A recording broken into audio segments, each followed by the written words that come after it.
So I wanted to talk a bit about Unicorn Overlord again.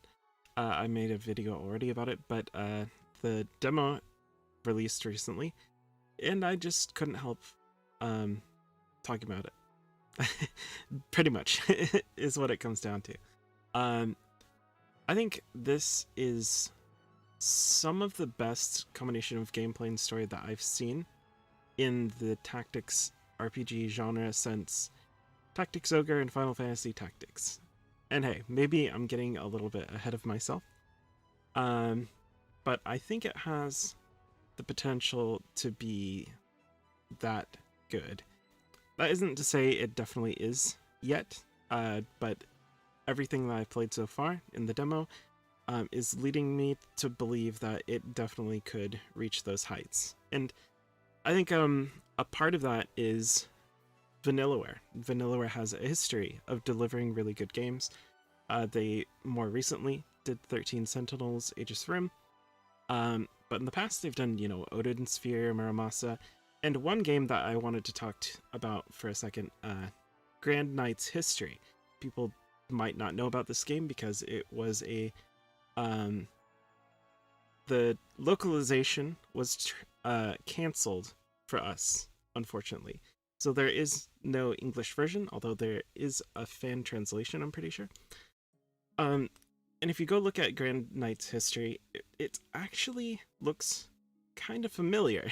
There are some aspects of that game that actually look kind of similar to what you're seeing in Unicorn Overlord. So I feel like, and actually that game got a 36 out of 40 on Famitsu. And, people kind of meme on Famitsu, but that's a really good score and something I feel like you can't ignore. And that rhymed. Whoa. But Unicorn Overlord, I think, is going to live up to hype. So I think this series, the only other series I can think of that has been kind of leading the way in terms of tactics games for a really long time is Fire Emblem. And Fire Emblem has been kind of holding it down for a very long time. There hasn't been many other real contenders within the Japanese tactical role-playing game developers. The only other game that I can think of, is Triangle Strategy, and that's a good game. It's a very good game. But I think this has the potential to be even better than that.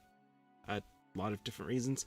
The artwork in this game is incredible. Definitely, you can see that Vanillaware coming in there. The dub is actually a lot better than I expected. Usually when I see, an English dub in a game, I'm like, how quickly can I change it back to the Japanese dub? Because the English voice acting in a lot of games is pretty rough. And that's no shade thrown at the English voice actors. I think a lot of it comes down to the directions that they're given. They're kind of shot in the foot before they even get started, in my opinion. But that's a whole different subject. This game reminds me of when I first played Brigandine, and that is a very old strategy game that was on the PlayStation.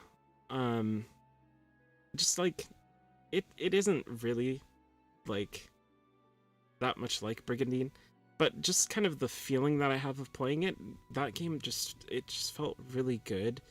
And I feel like Unicorn Overlord is a lot more complex. There's so many different systems on top of just the straight combat.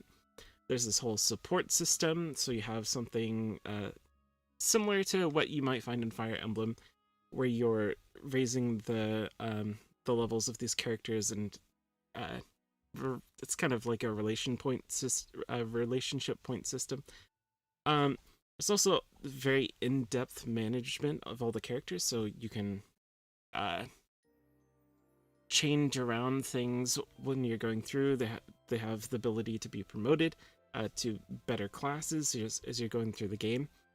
And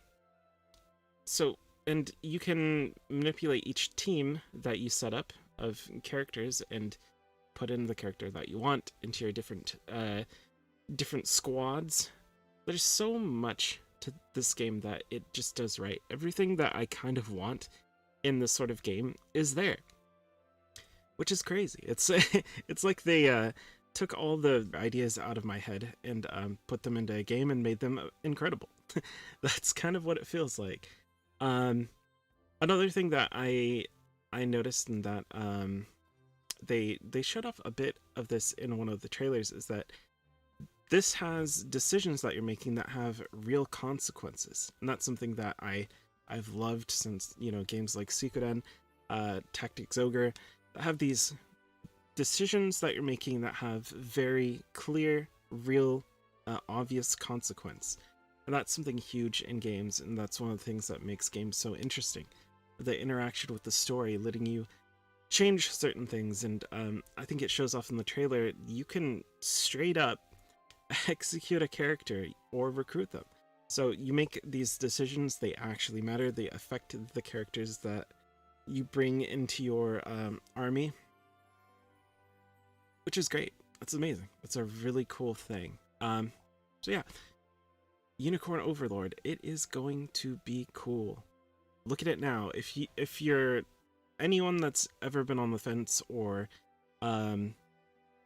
has been interested in tactical RPGs for however long, if you're a veteran of the tactical RPG genre, go look at this game, do yourself a favor, pick it up when it comes out, try out the demo. The demo's already out on PS5, on Switch, so you can check it out and play it right now. All of the progress that you make in the demo, I think it carries over, so you don't have to worry about that. You can continue playing from where you left off. I think it's like $60 for the game, and yeah, it's looking great. It's looking fantastic. So that comes out on March 8th, 2024. Go play it.